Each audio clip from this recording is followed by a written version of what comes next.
А у вас, извиняюсь, извиняюсь. Уважаемые коллеги, есть у вас вопросы к представителю Верховного Суда? Присаживайтесь. Ничего, если забыл, вернули бы.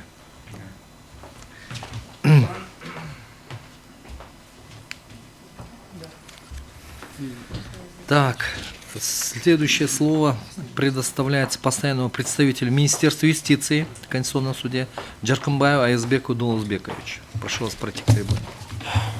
Уважаемый председатель, уважаемый суд, уважаемые участники судебного заседания, от имени Министерства юстиции уже была представлена правовая позиция. Если позвольте ее озвучить, она не будет отличаться от ранее представленной. Да.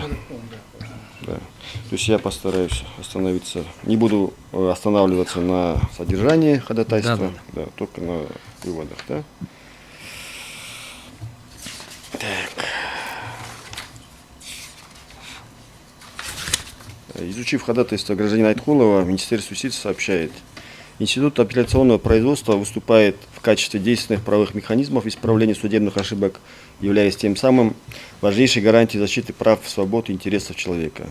Исправление ошибок правосудия является важным аспектом обеспечения справедливости и эффективности судебной системы, укрепления доверия к правосудию, соответственно, уважения к закону и, главное, предотвращение повторных ошибок. Конституционное право осужденного на рассмотрение его дела вышестоящим судом выступает неотъемлемым компонентом права на судебную защиту, поскольку оно дает возможность осужденному лицу обжаловать решение суда и добиться того, чтобы возможные ошибки нижестоящих судов могли быть исправлены в вышестоящем суде. Согласно требованию статьи 397 Уголовно-процессуального кодекса, в соответствии с требованием настоящей главы, приговор, не вступивший в законную силу, а также иные судебные акты суда первой инстанции могут быть обжалованы сторонами в апелляционном порядке. Право обжалования судебного решения принадлежит обвиняемому, оправданному лицу, в отношении которого велось или ведется производство о применении принудительной меры медицинского характера, их адвокатам, законным представителям, гособвинителю или вышестоящему прокурору, потерпевшему, его представителю, а также лицам, на имущество которых наложен арест. Согласно статье 295 Уголовно-процессуального кодекса, прокурор поддерживает перед судом государственное обвинение по всем уголовным делам, представляет доказательства о виновности обвиняемого, участвует в их исследовании, излагает свои выводы по поводу применения уголовного закона и назначения наказания. Участие в судебном разбирательстве прокурора обязательно.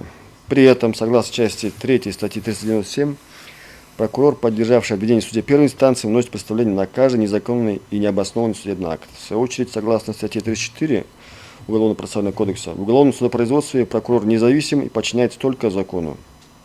Более того, согласно статье 41 Конституционного закона Кыргызской Республики о прокуратуре Кыргызской Республики, прокурор в соответствии с процессуальным законодательством Кыргызской Республики вправе обратиться в суд с заявлением или вступить в дело в любой стадии процесса, если это требует защиты прав граждан и охраняемых законом интересов общества или государства. Таким образом, прокуратура играет важнейшую роль в защите прав и свобод граждан, обеспечении законности, справедливости, а также контроле за законностью судебных актов. Прокурор может не только обжаловать незаконные решения, но и активно участвовать в защите прав граждан, чьи интересы могут быть затронуты судебным разбирательством, даже если они не являются участниками процесса. Помимо изложенного, считаем, что отсутствие в числе субъектов апелляционного обжалования лиц, не являющихся участниками судебного процесса, но чьи права и законные интересы затронуты судебным решением, обусловлено необходимостью обеспечения процессуальной экономии, правовой определенности и стабильности правоприменительной практики. Принцип процессуальной экономии предполагает ограничение круга лиц, имеющих право на подачу апелляционной жалобы, с целью недопущения затягивания судебного разбирательства и предотвращения чрезмерной нагрузки на суды апелляционной инстанции. Предоставление права апелляционного обжалования неопределенному кругу лиц могло бы привести к дестабилизации судебной системы, созданию условий для злоупотребления процессуальными правами и усложнению процедуры исполнения судебных решений.